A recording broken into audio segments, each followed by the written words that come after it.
नमस्कार, ABP news पर हाजिर हूं मैं रुमाना इसार खान। कौन बनेगा प्रधानमंत्री? काफिला पहुंच गया है उत्तर प्रदेश की ताला नगरी के नाम से मशहूर अलीगढ़ में। जरा जोरदार तालियां अलीगढ़ की जनता के लिए जो इस वक्त यहां पर हमारे साथ मौजूद है। सियासी तौर पर अगर अलीगढ़ के बारे में आपको जानकारी दी जाए तो फिर अलीगढ़ 2014-2019 लगातार बीजेपी इस सीट पर कब्जा जमाए हुए है। क्या इस बार जीत की हैट्रिक बीजेपी लगा पाएगी?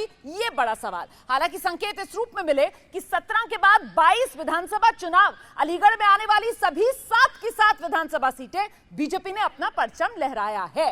तो मतलब क्या बीजेपी के लिए रास्ता अलीगढ़ लोकसभा सीट में जीत का आसान है? इसको लेकर चर्चा करेंगे। और महत्वपूर्ण ये कि संसद का बजट सत्र जो खत्म हो गया है और आखिरी दिन राम मंदिर निर्माण को लेकर जो धन्यवाद प्रस्ताव पर चर्चा हुई है, जिसमें प्रधानमंत्री नरेंद्र मोदी की तरफ से अपनी बात रखी गई, गृह मंत्री अमित शाह की तरफ से अपनी बात रखी गई, और महत्वपूर्ण ये कि लोकसभा चुनाव से पहले सीएए के नियम बनाने का ऐलान भी कर दिया गया है। क्या यही बीजेपी के लिए 24 चुनाव में मास्टर स्ट्रोक साबित होगा? इसी पर करेंगे चर्चा। जल्दी से पहले एक रिपोर्ट देखिए। सेकंड, भारत रत्न देने का फैसला लिया। हमको हमेशा आप पूछते हैं स्वयं चीफ जस्टिस ऑफ इंडिया और आने वाले बाबरी मस्जिद है। Mister Jayant Chaudhary, you want to say something? आदरणीय नरेंद्र मोदी जी ने चौधरी चरण सिंह जी को भारत रत्न देने का फैसला लिया। ये एक बहुत बड़ा फैसला है। कल भी कनॉट प्लेस में किसानों ने गुड़ बांटा है।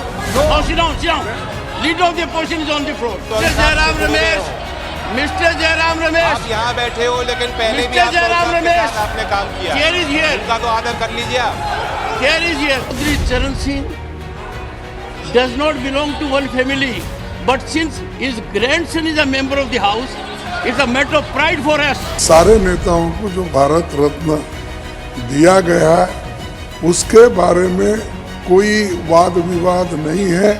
हम सबको सैल्यूट करते हैं। सांसदों के इस सदन की कार्रवाई के दौरान दुर्व्यवहार को लेके बहुत दुखी हूँ। चौधरी चरण सिंह जैसी शख्सियत को किसी गठजोड़ के बनने और तोड़ने और चुनाव लड़ने और जीतने तक सीमित रखना चाहते हैं। किसान को भारत रत्न मिला, इसमें कांग्रेस के चयन में क्या आग लग गई? जो भाषा का प्रयोग माननीय लीडर ऑफ द ऑपोजिशन ने किया एक बड़े ऊंचे तरीके से, ये सभी लोग नहीं होते हैं, ये बड़े उच्च स्तर के लोग। कांग्रेस ने तो आज सेलिब्रेट करना था कि उनके प्रधानमंत्री, उनकी पार्टी के प्रधानमंत्री को सम्मान दिया, पर दुर्भाग्य है कि उनके सरनेम में गांधी नहीं था। नेहरू गांधी होता, पहले परिवार का होता तो चल जाता। 10 साल मैं विपक्ष में रहा। कुछ ही देर इस सदन में मैं इस तरफ बैठा। जो आज सरकार है, इनकी कार्यशैली में भी चौधरी चरण सिंह के विचारों की झलक है। जैन जी है भाजपा में या एनडीए, समझा ही जाएगा कि भारत रत्न की बागी और जो चौधरी साहब के लिए सच्ची श्रद्धांजलि। चौधरी साहब का अपमान न करें। अब तो एनडीए में जाने का विचार पूरी तरह छोड़ देना चाहिए। सुप्रीम कोर्ट के जजमेंट के पैराग्राफ्स हैं जिसमें सुप्रीम कोर्ट ने एएसआई की रिपोर्ट को नकारा। उन्होंने कहा कि मंदिर को तोड़कर मस्जिद नहीं बनाई गई थी। बाबरी मस्जिद जिंदाबाद जिंदाबाद। अदालत के 5 जजों की खंडपीठ ने, और जिसकी अध्यक्षता स्वयं चीफ जस्टिस ऑफ इंडिया और आने वाले 4 चीफ जस्टिस कर रहे थे, ऐसी महत्वपूर्ण बेंच ने जब ये निर्णय लिया, तब अब कैसे करनी का।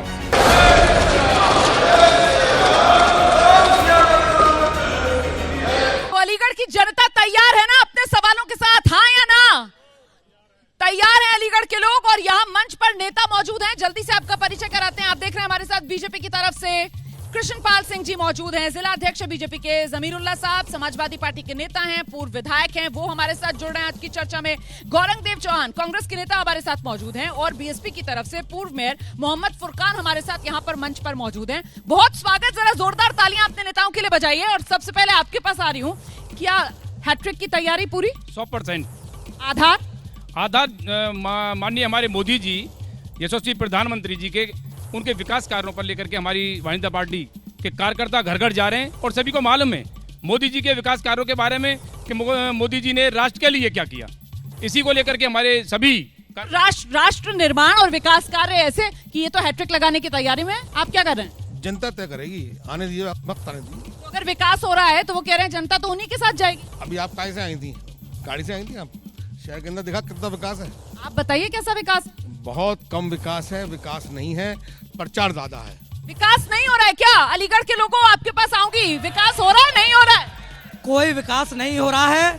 भारतीय जनता पार्टी सिर्फ और सिर्फ विधायकों की खरीद और फरोख्त में लगी हुई है, सरकारें गिरा रही है। जो जन समर्थन जो दिया गया क्षेत्र के लोगों द्वारा उसको खंडित करते हुए उस मंदिर को जो लोकतंत्र कहलाता है उसको खंडित करने का काम कर रही है। लोकतंत्र के मंदिर को खंडित करने का काम क्यों, किस आधार पर ये बात कह रहे हैं? मैं जवाब लगातार दबाव बनाकर, चाहे बात रही हो आपकी, चाहे बात रही हो आपकी बिहार की, चाहे किसी भी राज्य की बात कर लो, वहां धमकाकर अपने जो पपेट है, चाहे वो ईडी हो चाहे सीबीआई, उनका इस्तेमाल कर नेताओं को ब्लैकमेल करने का काम किया। नहीं कृष्णपाल सिंह जी, आप तो कह रहे थे विकास की वजह से लोग आपको वोट देंगे, ये कह रहे हैं कि आप लोग तो विधायकों को डराकर धमकाकर अपने में मिलाने का खेल खेल रहे हो।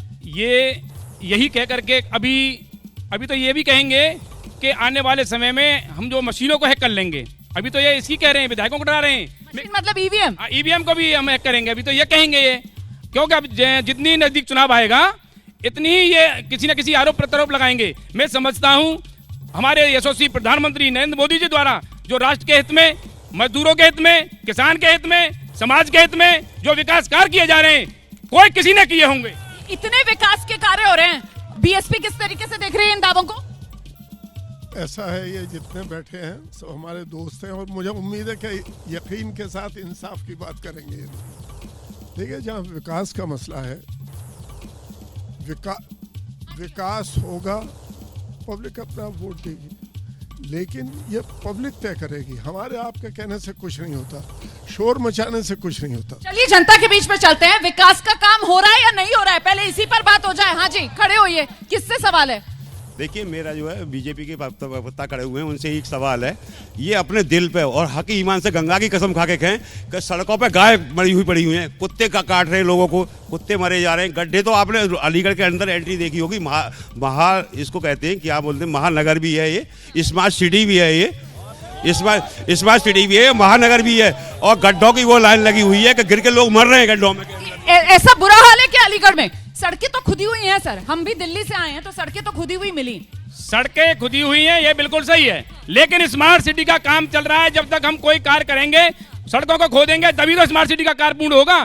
कार्य चल रहा है, सड़कें चौड़ाई जा रही हैं, उसके बाद में जो कार्य ये जो कह रहे हैं कि जानवर सड़कों पर मरे हुए मिलते हैं, ये जो कह रहे हैं, हमारे उत्तर प्रदेश के यशस्वी आदरणीय मोदी जी द्वारा हर गाँव में गौशाला खोली जा रही है, लेकिन जो उत्तर प्रदेश में तो योगी जी हैं, मोदी जी बोल दिया। योगी जी बोला है, योगी जी द्वारा उत्तर प्रदेश में हर गांव गौशाला खोली जा रही है, हर गांव। ये झूठे आरोप लगा रहे हैं, 100% झूठे आरोप है। जल्दी से कुछ और सवाल। हाँ जी, लड़ना नहीं है सर, बैठ जाइए, लड़ना नहीं है। मैं अलीगढ़ व्यापार मंडल से एम.ए. खान गांधी।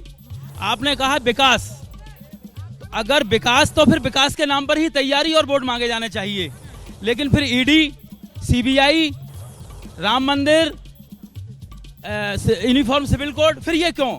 फिर विकास के नाम पर ही वोट मांगे जाने चाहिए, विकास के नाम पर ही सरकार बननी चाहिए। विकास नहीं हो रहा, इसीलिए आप कह रहे हैं ईडी की, सीबीआई की, राम मंदिर के मुद्दे क्यों? इन संवैधानिक संस्थाओं पर कब्जा क्यों, नियंत्रण क्यों? आपको ऐसा लग रहा है इन्होंने कब्जा कर लिया? जवाब दीजिए, बीजेपी के नेता से जवाब लेंगे। केंद्रीय एजेंसियों का दुरुपयोग कर रहे हैं आप लोग। कोई भी दुरुपयोग नहीं किया जा रहा है। वास्तविक जो घोटालेबाज हैं, इनके घोटालों के बाद में अगर बात करेंगे, इनके घोटालों को ही ईडी हो, इनके समय पर नहीं उजागर किए गए।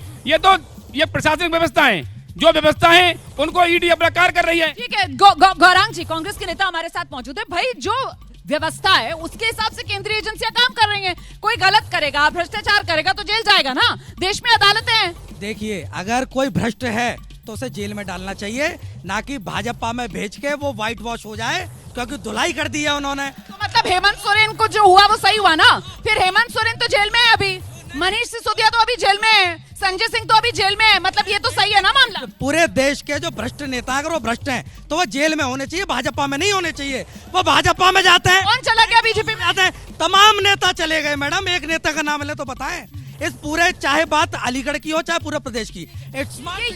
ये बड़ा सवाल है ना कि एक तरफ जब तक साथ में नहीं होते हैं अजीत पवार, तो वहां पर देवेंद्र फडणवीस महाराष्ट्र में क्या कहते हैं, चक्की पीसेंग पीसेंग चक्की पीसेंग, और फिर क्या होता है, वो बीजेपी में आ जाते हैं तो वो पार्क साफ हो गए। उसी वॉशिंग मशीन का जिक्र कर रहे हैं कांग्रेस के नेता। ये बिल्कुल गलत बात है, चाहे वो भाजपा में हो। भाजपा ने कभी भी, हमारे मोदी जी ने कभी ऐसा नहीं सोचा।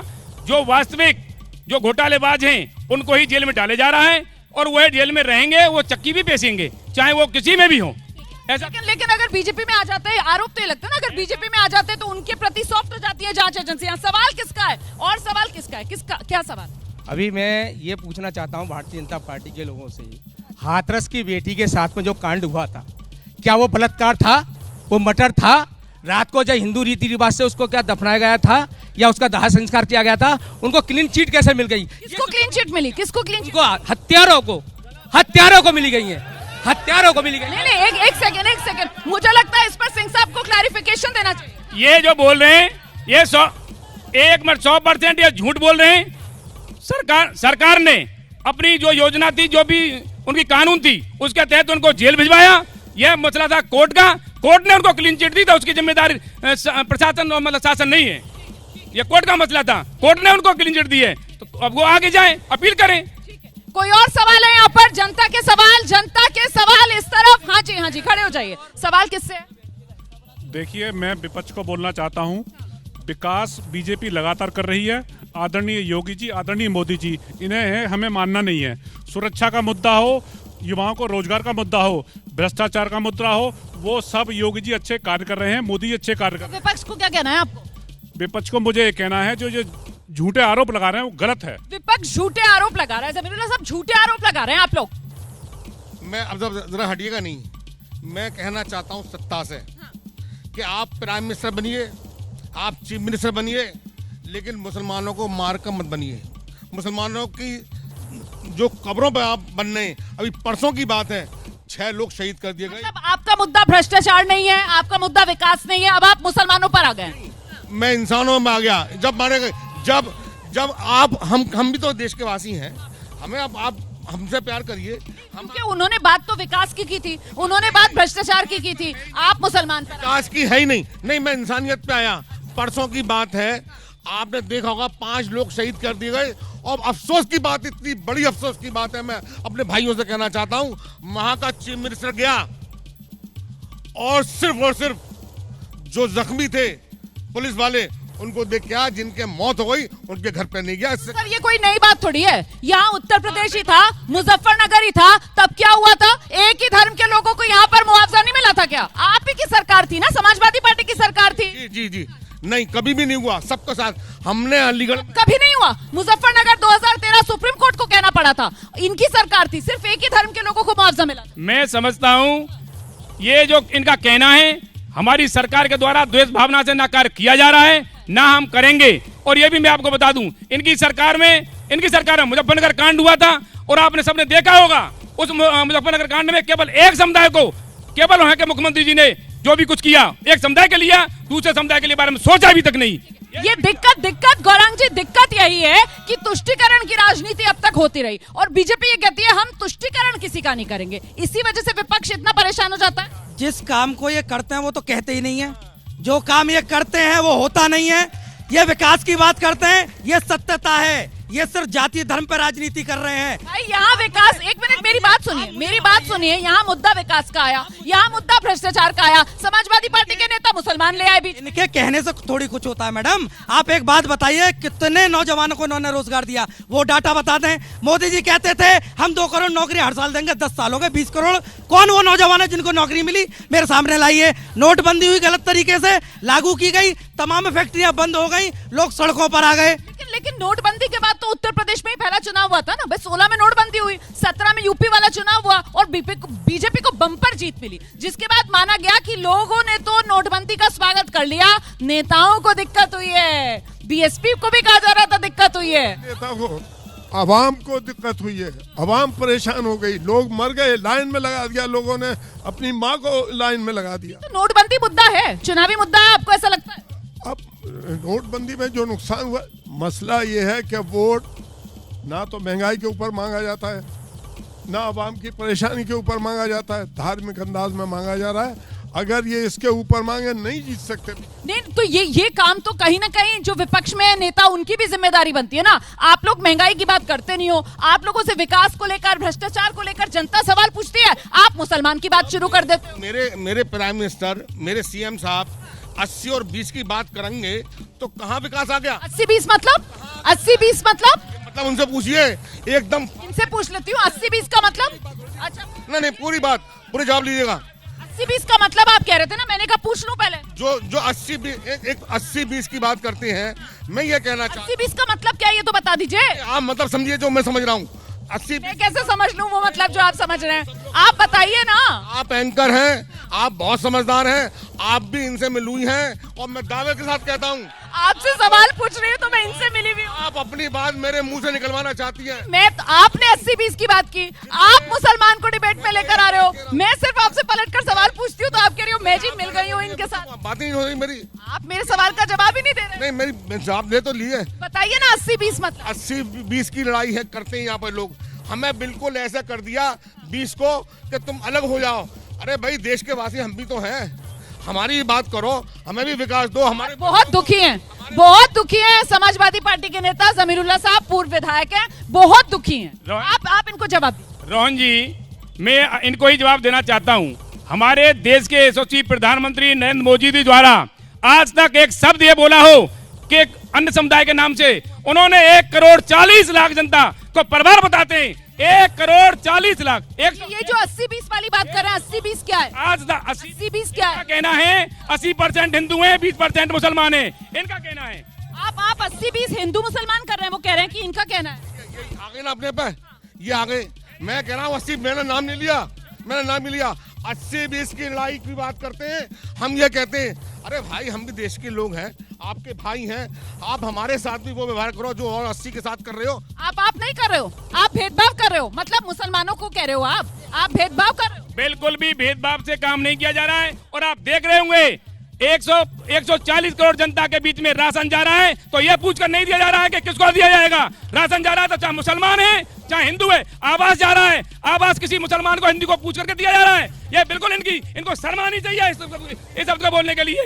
मैं कह रहा हूँ 80-20 का आंकड़ा ना कभी कहा ना कहते। और हमारे देश के यशस्वी प्रधानमंत्री। एक सेकंड, यहाँ मैं आप ही के पास आ रही हूँ जमीर साहब, आराम से। आपने यहाँ पर एक महत्वपूर्ण बात रखी है। आपने यहाँ खुद 80-20 का जिक्र किया। 80-20 आपने कहा कि आप समझदार हैं, समझ जाइए। आपने अपने मुंह से हिंदू मुसलमान की बात नहीं की, लेकिन 80-20 तो आप मतलब समझाइए ना। 80-20 का मतलब क्या है?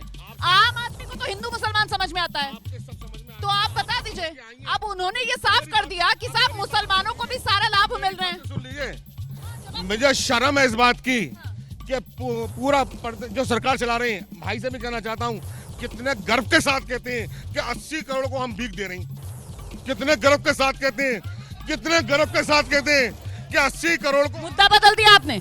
अभी आप 80-20 पर थे, अभी आप कह रहे थे 20 वालों को कुछ मिल नहीं रहा। इन्होंने तो कहा कि ये सबको दे रहे हैं, जो गरीब है उसको दे रहे हैं, उसको मुफ्त राशन भी मिल रहा है, उसको प्रधानमंत्री आवास योजना का फायदा भी मिल रहा है, उसके घर में शौचालय भी बन रहे हैं। भाई मैंने ये कहा, कितने गर्व के साथ कहा जा रहा है कि 80 करोड़ को हम भीख दे रहे हैं। या नौकरी नहीं दे सकते, रोजगार नहीं दे सकते। राशन क्यों दिया जा रहा है? ठीक है, राशन क्यों दिया जा रहा है इस पर जवाब दीजिएगा। लेकिन उससे पहले ये जो 80-20 वाली राजनीति का मिजाज देखा हमने यहाँ पर, 80-20 क्या है?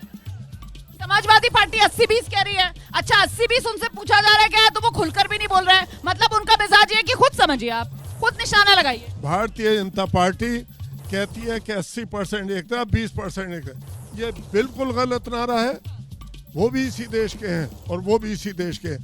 जिस रोज ये इंसाफ की बात करने लगेंगे, महंगाई पे बात करने लगेंगे, परेशानी पे बात करें, इनको वोट नहीं मिलेगा। गौरंग जी 80-20 ये जिनका भी व्यक्तित्व है वो उनका निजी होगा, लेकिन मेरा जो व्यक्तित्व है वो ये है कि 80% देश में भ्रष्टाचार फैला है, 80% देश की बेरोजगारी बढ़ी है, 80% लोग सड़कों पर आ गए। ये कहते हैं कि गरीबी नहीं बची। हम कह रहे हैं गरीब नहीं बचे, गरीब मर गए भुखमरी की वजह से।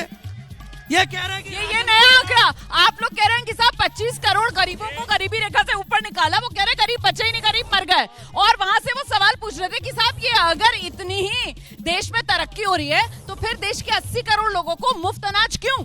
रोहन जी, ये जो कहना चाह रहे हैं मैं इनके बारे में बताना चाहता हूं।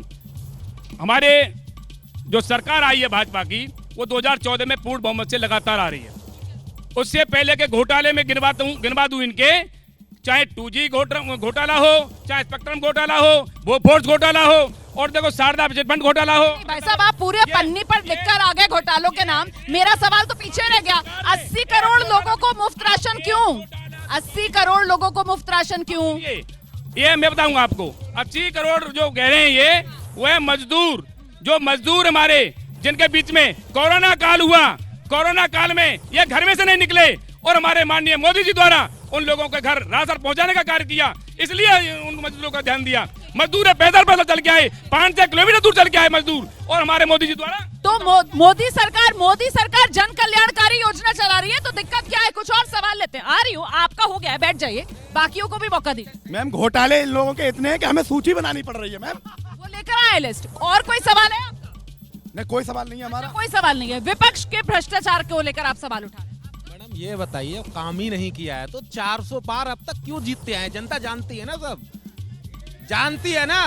अब मीडिया पे ये लोग सवाल उठाएंगे, काम पे तो आएंगे नहीं, बगैर जनता सब जानती है कहाँ क्या है। मतलब मैं समझी नहीं, क्या कह रहे हैं? अब भी हम 400 जीत रहे हैं तो जीतेंगे 400। बीजेपी 400 पार जाएगी, ठीक है। हाँ जी, हाँ जी, क्या सवाल है? क्या सवाल? मैं साबित ये करना चाहता हूँ कि 14 से सरकार आ रही है। मेरा सिर्फ एक यही है, निर्वाचन आपके चैनल के माध्यम से ये कहना चाहता हूँ, ईवीएम हटाओ, देश बचाओ, बैलेट पेपर से चुनाव कराओ, सच्चाई आ जाए। तेलंगाना में कैसे जीत जाती है कांग्रेस? कर्नाटक में कैसे जीत जाती है?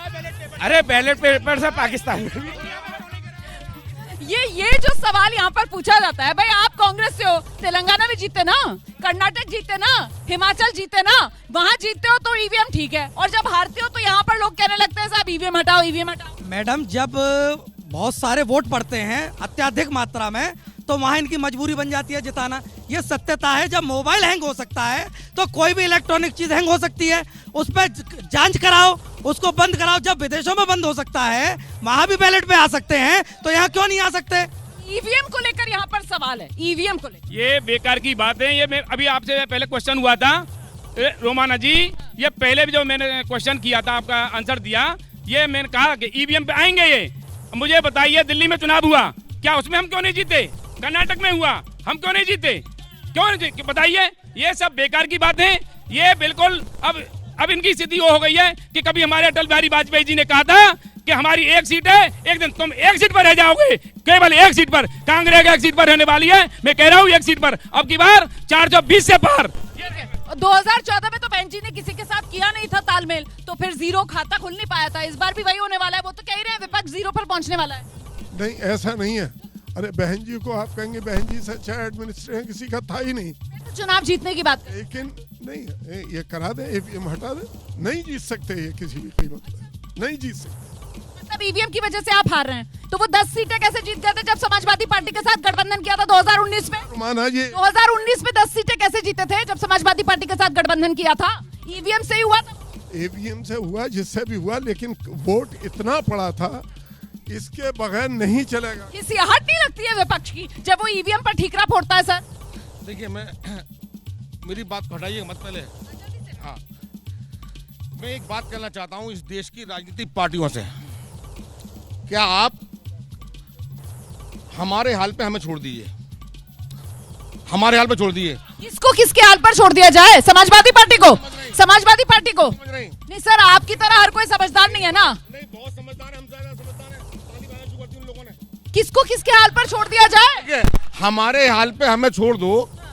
और क्या समझ रहे हैं आप भी हंस रहे हैं। हमारे हाल पर हमें छोड़ दो, मुझे समझ में नहीं आ रहा है जमीर साहब क्या कहना चाह रहे हैं। ये इनका कहने का मतलब ये है, मैं बताऊं आपको, ये केवल एक समुदाय की राजनीति करना चाहते हैं। तो सर हिंदू मुसलमान क्यों कर रहे हैं? सर आप क्यों कर रहे हैं? आप हिंदू मुसलमान? मेरा नेता अब मेरा नेता हिंदू भाई है, मेरा नेता हिंदू भाई है,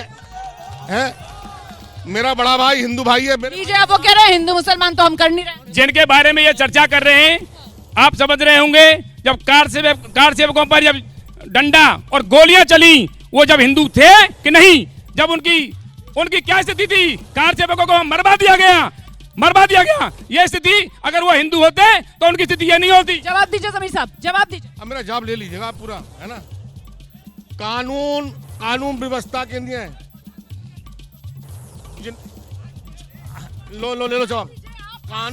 कानून जो है अदालत का आदेश था कि उसकी सुरक्षा करी जाए, उसकी सुरक्षा करी। उन्होंने अपने हलफनामे का अपने जिम्मेदारी निभाई। उन लोगों से पूछिए जो परसों हुआ है। पद्म विभूषण तो आप ही की सरकार ने उनको दिया, लेकिन जिन्होंने कार सेवकों पर गोली चलवाई क्यों दे दिया? किसी ने नहीं दिया, उन्होंने किसी ने नहीं दिया। किसने दिया पद्म विभूषण? नहीं, नेताजी को नहीं दिया, आपने दिया है। अभी आप कह रहे थे गोलियां चलवाई, अभी आप उन पर आरोप लगा रहे थे, और फिर आप ही की सरकार उनको पद्म विभूषण भी देती है। ऐसा नहीं है। जिनके बारे में ये बात कर रहे हैं, हमारे यहाँ हमारी सरकार के द्वारा, हमारे मोदी जी के द्वारा, मैं समझता हूँ भारत रत्न भी दिए गए हैं, पद्म भूषण भी दिए गए हैं। वो सामाजिक व्यक्तियों को, परिवार को नहीं दिए गए, ऐसे व्यक्तियों को दिए गए। निकाल लीजिए, अभी निकाल लीजिए। आ जाइए।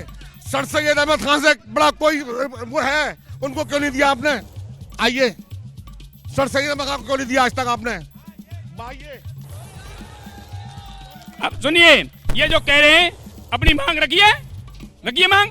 चौधरी साहब को क्यों नहीं दिया? चौधरी साहब को कैसे मिल गया? अभी अब्दुल कलाम जी हमारे देश के राष्ट्रपति बनाए गए, नहीं बनाए गए? कभी सोचा? अगर वो नहीं सोचते तो अब्दुल कलाम जी को क्यों बनाया गया राष्ट्रपति? उनको भारत रत्न क्यों दिया गया? ये हमारे मोदी जी की नहीं, ये हमारी भारतीय जनता पार्टी का ऐसा नहीं। ये 100% भारतीय जनता पार्टी सभी जातियों को, सभी धर्मों को लेकर के चलती है। कह रहे सबको साथ लेकर चल रहे हैं, सबको साथ लेकर। ये मेरे देश की पहचान है, ये मोदी जी का नहीं, मेरी देश की पहचान है। फखरुद्दीन अली अहमद खान कब के जमाने में थे? इससे सारा इंसाफ जो है वो बीजेपी करेगी, मतलब कांग्रेस ने, इन्होंने कुछ किया नहीं। सर आप ही दे देते, उनके पास लंबी लिस्ट है। वो फखरुद्दीन अली अहमद का नाम ले रहे हैं, वो सर सैयद अहमद खान का नाम ले रहे हैं, आप ही लोग दे देते सर किसी को। कर्पूरी ठाकुर, लाल कृष्ण आडवाणी, यहाँ तक कि पीवी नरसिम्हा राव भी, सबको बीजेपी की सरकार दे रही है। इस देश में जब स्वतंत्रता आई तो स्वतंत्रता लाने वाले महात्मा गांधी जी थे, आज ये उन्हें भी गाली देते हैं। जब देश मिला, जब नेहरू जी को देश मिला तो सीमाएं सारी नंगी थी, पूरे देश में कुछ नहीं था। हमने रेल बनाई, हमने बेल बनाई, हमने IIT बनाई, IIM बनाए, हमने लोगों को शिक्षित करने का काम किया, रोजगार देने का काम किया। ये सबको बेचने का काम कर रहे हैं। ये LIC बेच रहे हैं, ये रेल बेच रहे हैं, ये बेल बेच रहे हैं, जो भी दिखता है उसे बेच देते हैं, निजीकरण कर देते हैं। एयरपोर्ट बेच रहे हैं, सब कुछ बेचने का ठेका आपने ले लिया है। कांग्रेस ने बनाया, आपने बेचा। आप देश बेच रहे हो, कांग्रेस सदैव बनाती रही और बनाती रहेगी। तो मतलब भारत रत्न सम्मान नहीं दिया, आप जो नाम गिना रहे थे, लेकिन उन्होंने काम गिना दिया। कांग्रेस ने इतने काम किए। कुछ सवाल है, बैठिए, हाथ उठाइए, आप लोगों के पास आऊंगी। हाँ जी, मेरा कांग्रेस के प्रवक्ता से सवाल है कि 1 रुपए हम भेजते थे और 15 पैसे पहुंचते हैं। आप ही के एक प्रधानमंत्री ने कहा था। सापा के नेता से मुझे कहना है कि लड़कों से गलती हो जाती है। बदायूं के अंदर 2 लड़कियां बलात्कार करके पेड़ पे टांग दी गई थी। पेड़ पे यही सरकार थी, आप इसका जवाब दीजिए। और हमारी सरकार तो कन्या से लेकर जम्मू तक विकास ही विकास। अगर यूनिवर्सिटी रोड से निकल जाओ तो आपको ऐसा लगता है कि लाइट ही लाइट है। जहाँ मैं जवाब लेती हूँ। हाँ जी, जवाब दीजिए। बहुत अच्छी बात कही कि हमारे नेता ने कहा कि 1 रुपए भेजते हैं, 15 पैसे पहुंचते हैं। आप एक बताओ, उन्होंने खुद ही कह दिया कि विकास का कार्य कांग्रेस ने शुरू किया था, तब तो ना तो प्रधान को यह अधिकार था कि वो विकास करा सकता है, यह भी विकास का जो लेकिन ये तो आपने सवाल घुमा दिया। वो तो ये कह रहे थे कि उस समय में विकास हो नहीं पा रहा था, सारा पैसा भ्रष्टाचार की भेंट चढ़ रहा था। अब हो रहा है बिना भ्रष्टाचार के विकास। पहले जो जनप्रतिनिधि थे उनको पैसा नहीं मिलता था, कांग्रेस के राज में मिलना चालू हुआ ताकि वो विकास कर सकें। इसीलिए प्रधानों को भी ये अपॉइंटमेंट मिला कि आपको पैसा मिलेगा, आपको फंड मिलेगा, आप चाहे खरंजे बनाओ, नालियां बनाओ, रोड बनाओ। ये कांग्रेस के राज में ही हुआ है। आज ये उन सबको खदेड़ने का काम कर रहे हैं। आप जो कांग्रेस ने किया सब खत्म करने का काम कर रहे हैं। और उन्होंने आरोप भी लगाया कि देश को बेचने का काम भी कर रहे हैं, देश की संपत्ति डिसइन्वेस्टमेंट हालांकि कर नहीं पा रहे हैं। टारगेट सेट करते हैं, वो हासिल ही नहीं हो पाता। ये सब बेकार की बातें। देखिए, इनके समय पर 387 थे और अब हमारे यहाँ मेडिकल कॉलेज 692 हैं। 692 कहाँ का आंकड़ा है? ये हमारे प्रदेश का आंकड़ा, उसका आंकड़ा है, देश का, पूरे देश का आंकड़ा दे रहे हैं। 2014 में 723 थे विश्वविद्यालय और अब 1472 सरकारी विश्वविद्यालय। ये बेकार की बात कर रहे हैं। ये इनके पास अब कुछ बचा नहीं है। ये अलीगढ़ का मिजाज है। अलीगढ़ मुस्लिम यूनिवर्सिटी यहाँ पर है और यहाँ के जो नेता है, स्थानीय नेता, देखिए किस तरीके से पूरे देश की तस्वीर आपको दिखा रहे हैं। आंकड़े देश भर के हैं जी। के पास अब कुछ बचा नहीं है, खाली खोखा रह गया है। कुछ बचा नहीं है, कुछ बचा नहीं है आप लोगों के पास। सारा विकास पिछले 10 साल में हुआ है ना सिंह साहब, यही कह रहे हैं ना आप? जवाब दीजिए। मेरे अध्यक्ष जी, सिर्फ और सिर्फ मैं आपसे मेरे सिर्फ और सिर्फ 10 मेडिकलों के नाम बता दिए जो आपने बनाए हों। यूपी के बता दीजिए। ये बताने की आवश्यकता तो ये कि मैं आपको सूची उपलब्ध करा दूंगा, ठीक है? अभी नहीं है आपके पास लिस्ट। एक मिनट, लिस्ट नहीं लाए अभी आप? हाँ, मैं लिख के लाया हूँ, लेकिन सूची उपलब्ध करा दूंगा। सूची लिस्ट नहीं लाए, वो लिस्ट नहीं लाए है वो। मैं नहीं, सूची उपलब्ध कराऊंगा, सूची लिस्ट दिलवा देंगे आप। मैं बता दूं, समाजवादी के बता दूं, गिनो, लिखो, Etawah, Mainpuri, medical college, medical Etawah, Saifai लिखो, महिला हॉस्पिटल अलीगढ़, और सुनो उन्नाव लिखो। भाई साहब लिखो अध्यक्ष जी। ये क्या हो रहा है? ये एक के बाद एक गिनवा रहे हैं, आप गिनवा नहीं पा रहे। मैं बताऊंगा, मैं भी गिनवा दूंगा, लेकिन मैं आपको एक अवगत करा दूं, ये जहां गिनवा रहे हैं ना, ये सैफई के ही मुख्यमंत्री थे, प्रदेश के नहीं थे, केवल सैफई के मुख्यमंत्री थे। बात आपने जो कही है, मुझे लगता है बीएसपी को आना चाहिए। भाई ये तो आरोप लगे ना कि समाजवादी पार्टी जब सत्ता में आती है तो फिर मैनपुरी, सैफई वाला इलाका, इटावा, कन्नौज वाला इलाका, सारा विकास वहीं सिमट कर रह जाता है ना? 1 मिनट सुनिए हमारी। हाँ, ऐसा है, अभी आपने भारत रत्न की बात की, क्यों नहीं मान्य काशीराम जी को दिया जाता? क्यों ना सैयद साहब को दिया जाता? क्यों नहीं ऐसे लोगों को जिनको दिया है उससे इख्तलाफ नहीं है हमें, हम खुश हैं, बहुत पहले मिलना चाहिए था, मैं मानता हूँ इस बात को, लेकिन माननीय काशीराम जी को क्यों नहीं मिला? सही है, वो मांगा आपने रख दिया। विकास वाली बात पर बताइए। समाजवादी पार्टी के दौर में वो कह रहे हैं एक ही क्षेत्र में विकास होता था, बस यादव परिवार वाला जो अपना गढ़ है। नहीं, वो जो बता रहे हैं विधायक या हमारे अध्यक्ष जी बता रहे हैं वो बताए, लेकिन ऐसा नहीं है। कोई भी सरकार होगी सब जगह करती है, ऐसा नहीं है, लेकिन ये लोग जितने भी हैं कोई विकास की बात। गौरांग जी, विकास जो राज्य में सरकारें आई हैं, मतलब बीएसपी की सरकार, आप तो देखिए आए ही नहीं है ना, कितने दशकों से नहीं आया आप यूपी की सत्ता? 37 साल से आई नहीं है कांग्रेस सत्ता में। बीएसपी आती थी तो वो अपने गढ़ वाले इलाके में करती थी विकास, समाजवादी पार्टी आती थी ये मैनपुरी सैफई वाले इलाके। ऐसा नहीं है, जो विपक्ष है उसने भी विकास किया है, क्योंकि जब केंद्र में कांग्रेस की सरकार होती थी तो पिछली बार आप लोग ये नारा क्यों दे रहे थे, कितने साल यूपी बेहाल? 30 साल, क्या था वो नारा? 30 साल यूपी बेहाल। मैडम, जो भी फंड आता था, चाहे सड़क बनती थी, चाहे आईआईटी बनती थी, चाहे एम्स बनते थे, सब कांग्रेस के दिन थे। यहाँ बना सब कुछ, इन लोगों ने सबका लाभ लिया। जितने हमारे भाजपा के मित्र हैं वो अगर पढ़े लिखे हो तो उन्होंने शिक्षा भी अपनी कांग्रेस के टाइम पे जो स्कूल स्थापित हुआ उनमें करी होगी। आपने शॉट मारा है गौरांग जी, क्या शॉट मारा है? यहाँ पर भले वो सत्ता में नहीं है यूपी के, बीएसपी अपना ढोल पीट रही है, समाजवादी पार्टी अपना ढोल पीट रही है, बीजेपी अपना ढोल पीट रही है, कांग्रेस कह रही है साहब केंद्र में हम थे, हमारी वजह से सब हो पाया। पहले मैं अपने भाई से कहता हूँ, अलीगढ़ से जाते हो लखनऊ, कहाँ से जाते हो भाई? कौन से रोड से? एटा से जाते हैं। अभी एटा वाले रोड से हम जाते हैं। लखनऊ एक्सप्रेस जो अखिलेश यादव साहब ने बनाया, एटा वाले रोड से जाते हैं। एटा वाले रोड से जाते हैं। एटा वाले रोड से जाते हैं, जिसकी दूरी जो हम 5 घंटे में तय करते थे उसे 3 घंटे में तय करते हैं। अब 3 घंटे में ऐसे रोड से जाते हैं हम। मेरे भाई भी लखनऊ से जाते हैं, ऐसा नहीं है।